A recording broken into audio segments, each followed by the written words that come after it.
கிறிஸ்துவுக்குள் பிரியமானவர்களே, இந்த நாளுக்கான மாலை நேரமானா அப்போஸ்தலனாகிய பவுல் கொரிந்து சபைக்கு எழுதிய 2ஆம் நிருபம் 5வது அதிகாரம் 16வது வசனம்.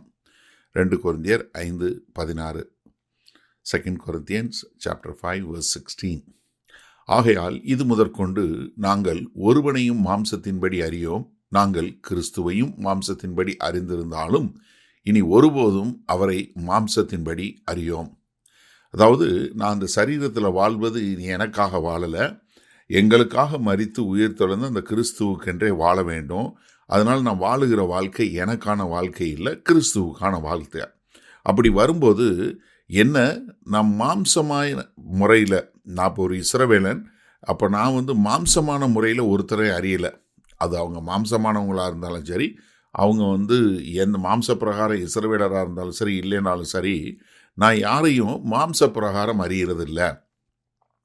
நீங்கள் ரோமாபுரிக்கு எழுதின ரோமர் 1வது அதிகாரம் 13வது வசனத்திலிருந்து பார்த்தீங்கன்னா, சகோதரரே, புறஜாதிகளான மற்றவர்களுக்குள்ளே நான் பலனை அடைந்தது போல உங்களுக்குள்ளும் சில பலனை அடையும்படிக்கு உங்களிடத்தில் வள பரமுறை யோசனையாய் இருந்தேன். ஆயினும் இதுவரைக்கும் எனக்கு தடை உண்டாயிற்று என்று நீங்கள் அறியாதிருக்க எனக்கு மனதில்லை. கிரேக்கருக்கும் மற்ற அந்நியர்களுக்கும் ஞானிகளுக்கும் மூடருக்கும் நான் கடனாளியாய் இருக்கிறேன். என்ன, எல்லாருக்கும் நான் கடனாளி. ஆகையால் ரோமாபுரியில் இருக்கிற உங்களுக்கும் என்னால் இயன்ற மற்றும் சுவிசேஷத்தை பிரசங்கிக்க விரும்புகிறேன். கிறிஸ்துவின் சுவிசேஷத்தை குறித்து நான் வெட்கப்படேன். முன்பு யூதரிலும் பின்பு கிரேக்கரிலும் விசுவாசிக்கிறவன் எவனோ அவனுக்கு ரட்சிப்பு உண்டாவதற்கு அது தேவ பலனாய் இருக்கிறது. அப்போ என்ன, எனக்கு ஒரு பாகுபாடு கிடையாது. நான் இஸ்ரவேல் வம்சத்தார் தான், ஆனால் இஸ்ரவேலில் பிறந்தவன் தான். ஆனால் நான் இஸ்ரவேலருக்கு மாத்திரமல்ல, யாரெல்லாம் விசுவாசிக்கிறாங்களோ, அது அவங்க கிரேக்கராக இருந்தாலும் சரி, மூடனாக இருந்தாலும் சரி, யாராக இருந்தாலும் சரி, எல்லாருக்காகவும். அப்போ நான் என்ன, இது முதற்கூட நான் ஒருவனையும் மாம்சத்தின்படி அறியேன்னா, அதாவது அவர் இருதயத்தில் ஒரு பாரம் இருக்குது. என் இனத்தார் ரட்சிக்கப்பட வேண்டுங்கிற ஒரு பாரத்தை நம்ம ரோமர் 9வது அதிகாரத்தில் பார்க்குறோம், 10வது அதிகாரத்தில் பார்க்குறோம். ஆனால் என்ன செய்கிறாரு, நான் கிறிஸ்துவ மாம்சத்தின்படி அறிந்தேன். நான் அவரை பார்த்தேன், நான் மரித்து உயிர் தெழுந்த கிறிஸ்துவை நான் பார்த்தேன், இந்த மாம்சத்தில் பார்த்தேன். ஆனால் இனி கிறிஸ்துவ நான் மாம்சத்தில் பார்க்க போகிறதில்ல. நான் எங்கே பார்க்க போகிறேன், என்னுடைய மரணத்தில் இல்லை அவருடைய 2ஆம் வருகையில் தான் பார்க்க போகிறேன். அதனால் நான் இப்போ இங்கே வாழுகிற வாழ்க்கையில் நான் யாரையும் எண்ணத்தின்படி அறிய மாட்டேன், மாம்சத்தின்படி அறிய மாட்டேன். ஏன்னா என்னையை பொறுத்தளவுக்கு எல்லாருமே தேவனால் படைக்கப்பட்டவங்க. ஒரு சிலர் ரட்சிக்கப்படாதவங்க, ஒரு சிலர் ரட்சிக்கப்பட்டவங்க. அப்போ ரட்சிக்கப்படாத மக்கள் எல்லாருமே, அது யாராக இருந்தாலும் சரி, அவர்கள் எல்லோரையுமே நான் ஒருத்தரையும் மாம்சத்தின்படி நான் பாகுபார்க்கிறவன் இல்லை, நான் ஆவிக்குரிய முறையில் தான் நான் பார்க்கிறேன். அப்போ எந்த ஒரு மனுஷனாக இருந்தாலும் அவன் ரட்சிக்கப்பட வேண்டும் என்கிற நோக்கத்தில் தான் நான் பார்க்கிறேன். அப்படி தான் நான் பார்க்கிறேன் என்பதை அப்போஸ்தலனாகிய பவுல் ரொம்ப தெளிவாக நமக்கு சொல்லி கொடுக்கிறார். சரி, இதனால் இந்த வசனத்தை நம்ம எப்படி எடுத்துக்கொள்வது, நம்ம வாழ்க்கையில் நம்ம எப்படி வாழ்கிறோம்?